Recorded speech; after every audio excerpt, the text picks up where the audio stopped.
Ketika Biden menerbitkan stimulus keuangan Amerika di tahun 2021 ini dengan nilai 1,9 triliun dolar atau 1.900 billion dolar atau senilai 1,5 GDP nasional Indonesia yang 1.100 billion atau senilai 27.000 triliun rupiah, maka kaum MMT mengatakan, nah tuh cetak duit deh tuh Amerika. Stimulus ini harusnya menohok perut semua guru besar ekonomi dan semua yang mengatakan bahwa MMT-nya bosman yang digadang-gadang itu printing money adalah bakal membuat inflasi. Tuh 27.000 triliun rupiah digerojokin di sektor ekonomi Amerika yang akan membuat Amerika tahun ini akan tumbuh 7% ekonominya di atas Tiongkok yang 6% perkiraannya. Inflasi Amerika paling top 2%. Ayo kaum new mind menantang kaum old mind yang mengatakan Amerika bakal inflasi ratusan persen. Ayo mana analisanya? Atau ikut MMT aja bagaimana? Buang deh tuh ilmu lama. Ini zaman digital, semua bisa dikendalikan dan terdata.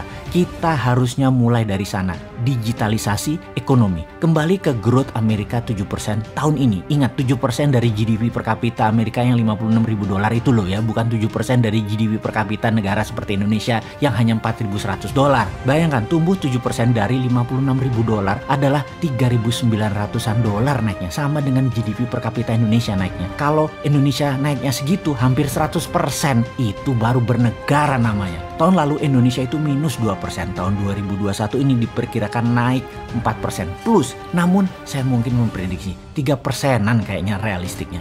3% naik minus 2% tahun lalu, ya baru naik 1%. Selama 7 tahun kabinet kita saat ini GDP per kapita hanya tumbuh 20%.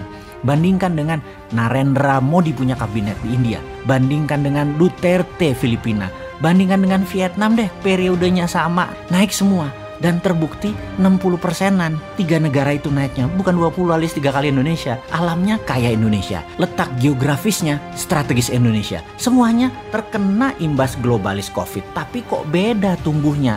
Ada apa dengan pertumbuhan ekonomi Indonesia? Masalah mendasar kalau rakyat perutnya lapar, tingginya pengangguran dan sulitnya menciptakan usaha, negara harus bertindak tepat. Bener deh, masalah mendasar karena piring di meja makan banyak warga yang kosong membuat otak sulit berpikir positif. Yuk sekarang kita cek bersama-sama. Bagaimana dengan makanan di piring masyarakat saat ini dibandingkan tahun lalu, dibandingkan 2 tahun yang lalu.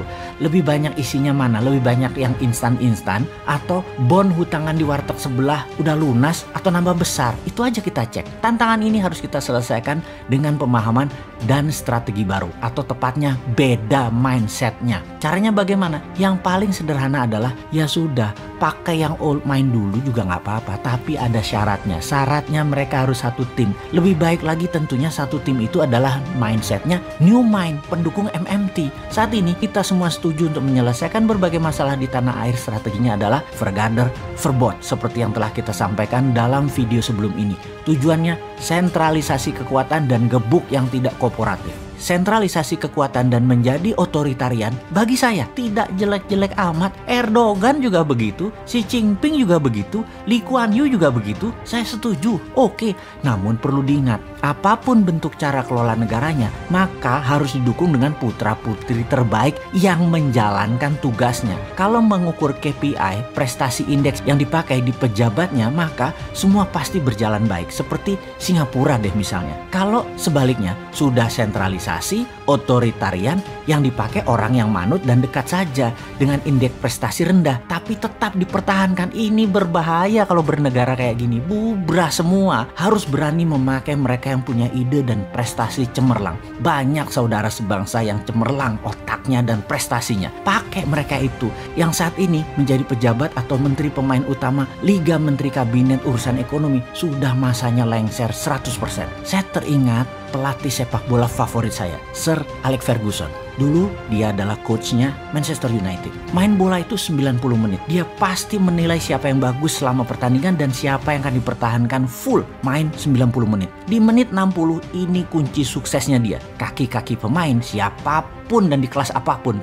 pasti di menit 60 mulai letih. Disinilah Alex Ferguson selalu mengganti pemain. Bisa 2 orang, bisa 3 orang. Dalam kurun waktu sisa 30 menit terakhir, strategi inilah penentu kemenangan pertandingan. Selalu Orang yang dimasukkan tersebut kunci yang membuat menangnya pertandingan. Yang diganti bukan yang lemah, tetapi yang diganti yang berpengaruh. Jadi, menurut pendapat pribadi Sontoloyo, yang diganti di kabinet kali ini adalah mereka yang masuk dalam bidang ekonomi. Itu sepaket total, ganti baru, ada 6 posisi dan ganti satu tim yang memang memiliki satu irama. 6-6-nya pemain baru, fresh leg, new mind. Jangan ganti ke 6 posisi tersebut dengan tim baru tapi baru kenal pada saat menjabat. Kalau begitu chemistry-nya lama terbentuk. Ada kok mereka itu sudah siap di pinggir lapangan sepaket 6-6-nya. Lalu bagaimana kalau 6 orang pejabat itu yang mantan ya, nanti pas digantikan mereka jadi mantan, adalah orang yang paling banyak memberi sumbangan pada posisi kemenangan jabatan kemarin.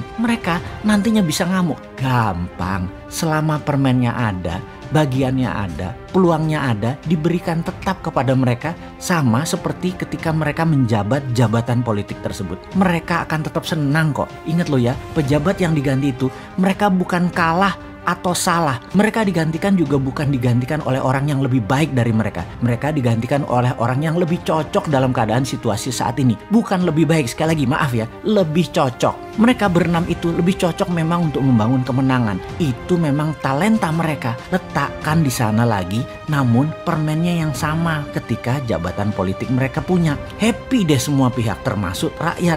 Karena ekonominya tumbuh beneran 7% dalam 3 tahun ke depan ini per tahunnya. Gitu aja kok repot sih.